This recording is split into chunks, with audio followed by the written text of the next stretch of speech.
내일 모레 30일이면 세계보건기구가 코로나19에 대해 국제적 공중보건 비상사태를 선포한 지 6개월이 됩니다. 하지만 바이러스 확산세는 더욱 가파릅니다.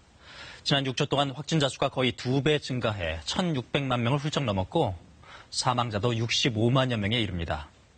급기야 WHO 사무총장은 과거 그 어떤 공중보건 비상사태보다 지금이 가장 심각하다며 긴급위원회를 재소집했습니다. WHO는 검사와 격리, 치료, 그리고 접촉자 추적조사 같은 기본 조치를 강조하면서 한국과 독일 등을 모범 사례로 꼽기도 했습니다. 반면 전 세계에서 확진자와 사망자가 가장 많이 나온 미국의 상황은 여전히 심각합니다.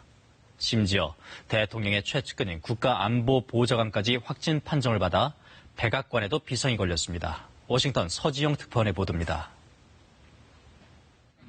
확진 판정을 받은 오브라이언 백악관 국가안보보좌관은 트럼프 행정부에서 코로나19에 감염된 최고위급 인사입니다. I hope he's okay. Apparently it's a light case. I believe his daughter had caught it beforehand. 대통령 지근거리에서 국가안보를 챙겨온 직책인 만큼 추가 확산 우려에 백악관은 비상이 걸렸습니다.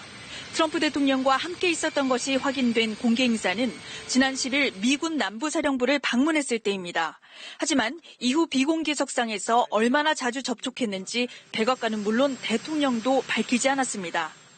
No, I haven't seen him lately. I heard he tested. Yeah, I have not seen him. I'm calling him later.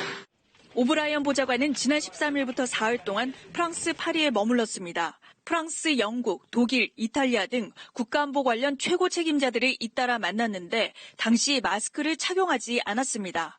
유럽 동맹국 고위 관리들까지 추가 감염이 우려되는 상황입니다. 백악관 수뇌부까지 코로나19가 침투한 날 트럼프 대통령은 마스크를 쓴 채 백신 제조 공장을 둘러봤습니다. 트럼프 대통령은 연내 백신 개발을 목표로 제시하고 있습니다. 미국 내 코로나19 사망자가 이미 15만 명을 넘어선 가운데 백신 외에는 백약이 무효라는 재선 전략에 따른 것으로 보입니다. 워싱턴에서 KBS 뉴스 서지영입니다.